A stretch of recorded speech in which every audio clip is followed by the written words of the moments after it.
slow up, no I don't take shit. I got no love for the fakeness. If you wanna play tough and wanna hate this, I'll always show up.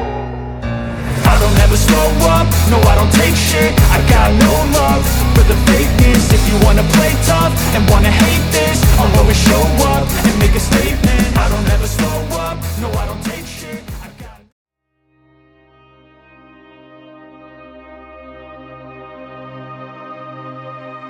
Keramat Sunan Gunung Jati dan Wali Songo sebarkan Islam di Nusantara lewat keteladanan.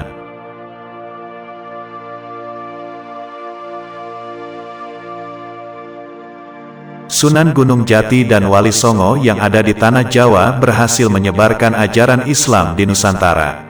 Keberhasilan Sunan Gunung Jati dan para Wali Songo lainnya dalam menyebarkan Islam di Tanah Jawa dengan keteladanan dan juga karomah atau keramat yang dimilikinya.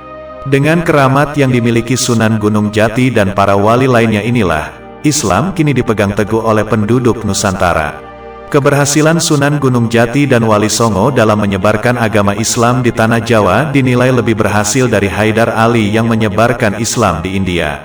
Hal itu seperti yang tercatat dalam Atlas Wali Songo karya Agus Sunyoto, tentang fakta kesuksesan penyebaran Islam dengan keramat para wali dibandingkan penyebaran Islam dengan cara paksaan di India.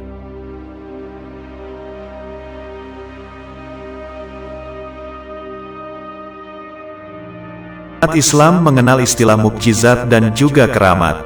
Lalu apa itu mukjizat dan keramat? Mukjizat adalah sesuatu kejadian yang di luar nalar manusia, yang dimiliki oleh orang soleh dan menjadi ciri sebagai nabi atau rasul utusan Allah. Sedangkan karomah atau keramat merupakan kejadian luar biasa yang di luar nalar manusia, dan dimiliki oleh orang soleh sebagai ciri bahwa dia adalah seorang wali. Keramat hanya dianugerahkan Allah kepada seorang mukmin sejati, yang membawa kesaksian bagi kebenaran Nabi dan Rasul. Orang-orang yang dianugerahi keramat merupakan saksi-saksi kebenaran misi Rasulullah. Atas dasar itulah, tugas utama para wali adalah menyampaikan kebenaran dakwah Rasulullah kepada umat manusia. Demikianlah, sepanjang sejarah dakwah Islam di dunia, tercatat sederetan nama besar juru dakwah yang dikenal sebagai waliullah.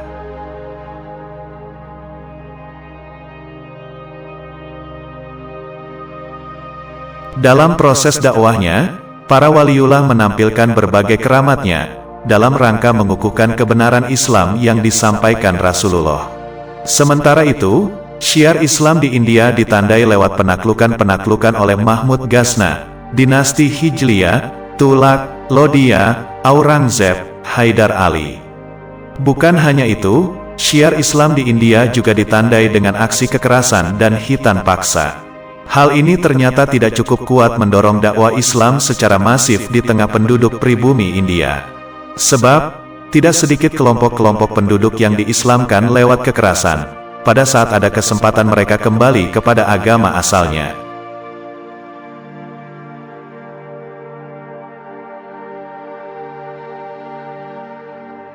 Namun di sisi lain, dakwah Islam di India juga dilakukan oleh tokoh-tokoh sufi, yang dikenal sebagai wali. Mereka juga menggunakan pendekatan dakwah lewat keteladanan. Mereka melakukan dakwah dengan moral, kasih sayang, kedermawanan, toleransi, pendekatan persuasif, dan keramat-keramat lewat keteladanannya. Dengan metode dakwah ini, ternyata telah menjadikan Islam begitu melekat dalam kehidupan penduduk India, yang dengan sukarela memeluk agama Islam. Atas ikhtiar dakwah Syekh Saraf bin Malik dan saudaranya yaitu Malik bin Dinar serta kemenakannya Malik bin Habib, sehingga Raja Ceranangore Malabar sukarela berkenan memeluk agama Islam.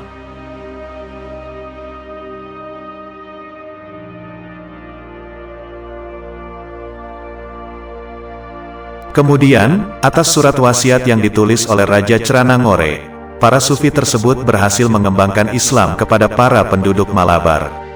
Keramat yang luar biasa yang dimiliki oleh Malik bin Dinar telah menjadi khazanah abadi. Dan ini tertuang dalam kisah-kisah wali sufi, di kalangan ulama tasawuf sejajar dengan Abu Nuwas, Syihabuddin Suhrawardi, Fariduddin Attar, dan tokoh sufi lainnya. Pengembangan Islam di daerah Bengali cenderung dikaitkan dengan keberadaan tokoh-tokoh sufi yang dianggap wali oleh penduduk setempat. Salah seorang di antara juru dakwah itu adalah Syekh Jalaluddin At-Tabrizi, murid ulama sufi besar Syihabuddin Suhrawardi.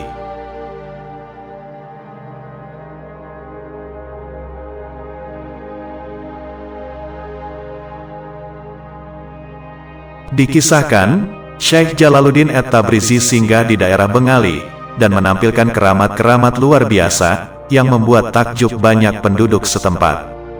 Salah satu kisah termasyhur adalah, hanya dengan memandang seorang tukang susu beragama Hindu, Syekh Jalaluddin At-Tabrizi telah menjadikan tukang susu tersebut memeluk Islam. Cara dakwah dengan menggunakan kasih sayang, kedermawanan, toleransi dan penampilan keramat kesaktian Sunan Gunung Jati dan Wali Songo pun diterapkan di Nusantara. Dengan cara tersebut, Sunan Gunung Jati dan Wali Songo lebih berhasil menyebarkan ajaran Islam di Nusantara, dibanding di wilayah India.